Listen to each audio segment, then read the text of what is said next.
One of our biggest strengths lies in the ability to plan processes and to organize pipelines.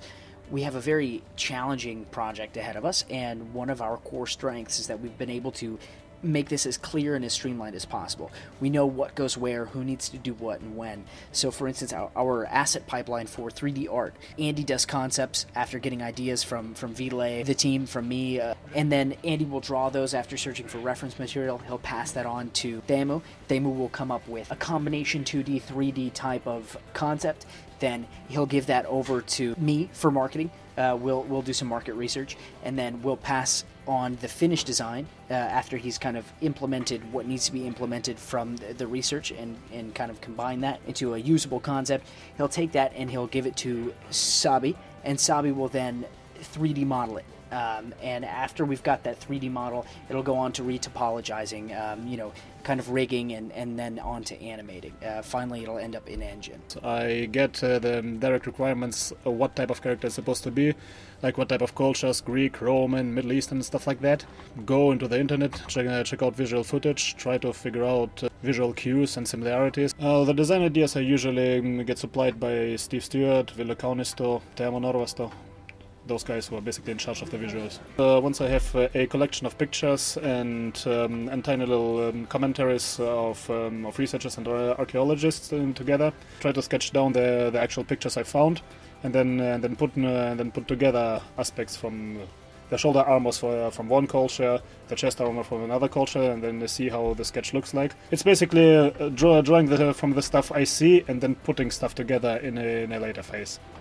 After I receive sketches and ideas from the rest of the art team and the other artists, after that usually then I start refining the concept more, so I will do a bit more detailed line art, possibly some color stuff, value passes, just to refine the ideas and get a clearer picture to Sabi or just to myself for the 3D modeling process. I usually give myself 2-3 days to finish a high poly sculpt, and within this 2-3 days I try to achieve better and better results. My role is kind of to have the overview, because I kind of do a little bit of everything type of a guy, so I try to maintain an overview of that at any point in the process it's clear, where it's coming from and where it's going. Because for somebody who's really sitting down and focusing on like sculpting or focusing on texture and something, it's easy to forget things. And especially as we move on to animation, it's easy to forget that not everything is to be conveyed by the emotion of the animation alone. So that's something, I will hover around, I will tell people, you don't need to worry about that, because there will be a visible arc there will be an explosion there, blood will be flying out, there will be a sound effect, stuff like that. So I'm kind of coordinating that. And then as we move on to doing the animations, then I will be doing a lot of the in-engine stuff. Most likely I will be handling Mechanim, which is the animation system for Unity, putting stuff in there, blending from animation to animation, how stuff works, what visuals go where. I also kind of act as a filter between the outside audience and the team, because sometimes people fall in love with their ideas, and that's not always a good decision, especially if we need to change something or if our fans don't like it. That's problematic, because at the end of the day, this game isn't for us. We love making it, and it's great, but it is primarily for our fans. So when you guys give us feedback about our project in terms of what you think about the 3D art style, I then relay that to the art team in a way that they can kind of comprehend, not a way that's going to exactly just destroy all of their ideas and hurt their feelings or something like that. I'm a filter between the fans and the team, and it feels good to be able to make sure that the voices of you guys are heard. The voices of people who love the project and who are excited to see this project succeed. It's good to be able to give you guys representation, and that's why I'm glad that we've taken this approach of doing a little bit of market research with every single one of our 3D art assets, because it's really, really important to know that we're on the right track.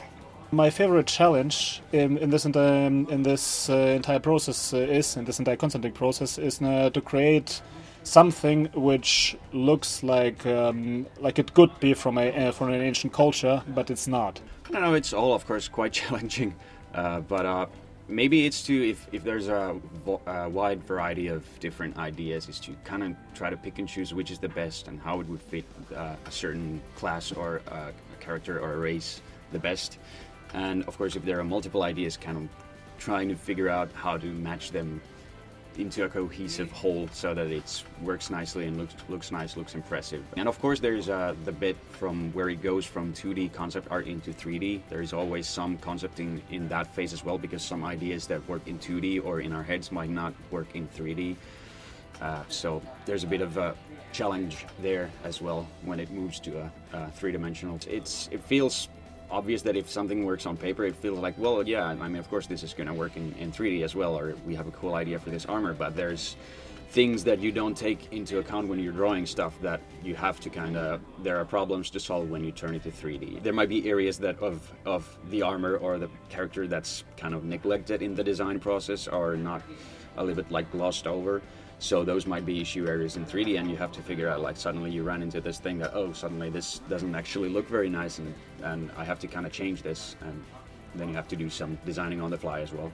I think the biggest challenge has been so far the fact that we are kind of merging two teams together, and we are merging people of various skill levels together, and we're still trying to figure out how this all works and where the authority is. I've only recently started to realize that there hasn't historically really been a central authority in this game in regards to the visuals. There needs to be some little dictator dude who ultimately in the end gets to have a little hammer and go like, bam, you know, this is how we do it. There has been examples where the concepts were not that finalized, and there were still a couple of ideas out there, and I just started to sculpt, and it was a little bit messy because you know, people were still giving feedback and the ideas were not concrete.